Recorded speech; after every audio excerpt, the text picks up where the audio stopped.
Друга ріка – український рок-гурт, створений на початку 1996 року в Житомирі. Лідером гурту є Валерій Харчишин. Існує версія, що гурт отримав назву «Друга ріка», тому що вже були перші і не річка, а океан. Ясненько. 10 фактів про гурт «Друга ріка». Валерій Харчишин родом з невеличкого міста Любар Житомирської області. Одразу після школи він пішов до місцевого училища культури та мистецтв, а у 22 роки став директором відомої хорової капели «Орея». Проте, маючи організаторські здібності та пристойну роботу, Валерія не полишають власні творчі амбіції. Нафіг роботу. У 1995 році він знайомиться з двома студентами педагогічного – Віктором Скуратовським та Олександром Барановським, а їх першою репетиційною базою стала пуста аудиторія на Житомирському філфаку. Тоді хлопці називали себе Second Drive, грали англомовний репертуар та мали шалений успіх серед студенток педінституту. Я вас кохаю. У 1998 році декілька демозаписів почув Володя Лучкін, нині турменеджер «Океану Ельзи». Йому так сподобалась музика, що він одразу запросив житомирських хлопців на прослуховування для фестивалю «Майбутнє України» та записати кілька пробних пісень на київській студії. Саме тоді назву колективу було змінено на «Друга ріка». Гурт переїхав до Києва і почав робити перші кроки на столичній сцені.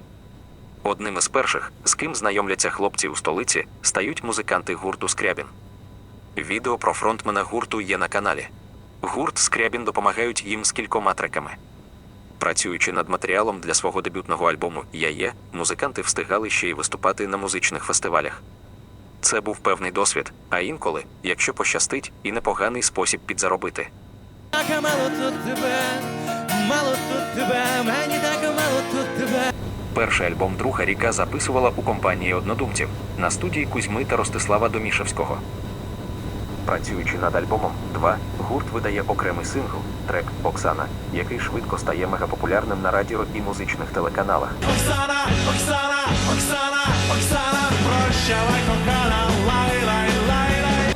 На початку 2002 року у ротацію потрапила і друга абсолютно нова пісня гурту «Математика».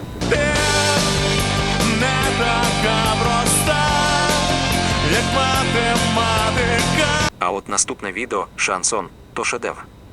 Та й саму пісню, що музичні критики, що сам Валерій, справедливо вважають однією з найвдаліших на альбомі «2». Музику до неї написали ще в 1998 році у рідному Житомирі.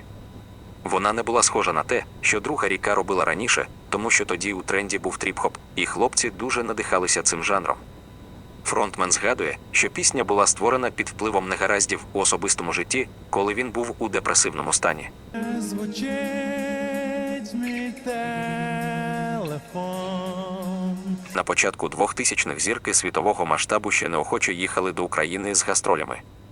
Одним з першопрохідців у 2001 році став Стінг, який навіть просив організаторів зняти частину суми зі свого гонорару, щоб його концерт змогли відвідати не тільки забезпечені глядачі. Тим не менш, у 2003 році столицю відвідали з концертами Роберт Плант, Лучано Паваротті та Дейв Гаан, вокаліст Депеш Мод. Послухавши записи українських гуртів для розігріву публіку на концерті, серед десятків команд Дейв обрав саме «Другу ріку». На той концерт тоді зібрався повний київський палац спорту. Але перед тим, як шаленіти від пісень Девіда Гаана, українці із задоволенням підхопили хіти «Другої ріки». Тогочасним найпопулярнішим музичним фестивалем країни були Таврійські ігри. На кілька днів маленьке місто Каховка Херсонської області перетворювалося на центр шоу-бізнесу, тому подія була дуже привабливою для музикантів. Тут була започаткована доволі почесна музична премія «Золота жар-птиця», і саме тут в 2003 році молода та амбітна «Друга ріка» презентувала новий альбом «2».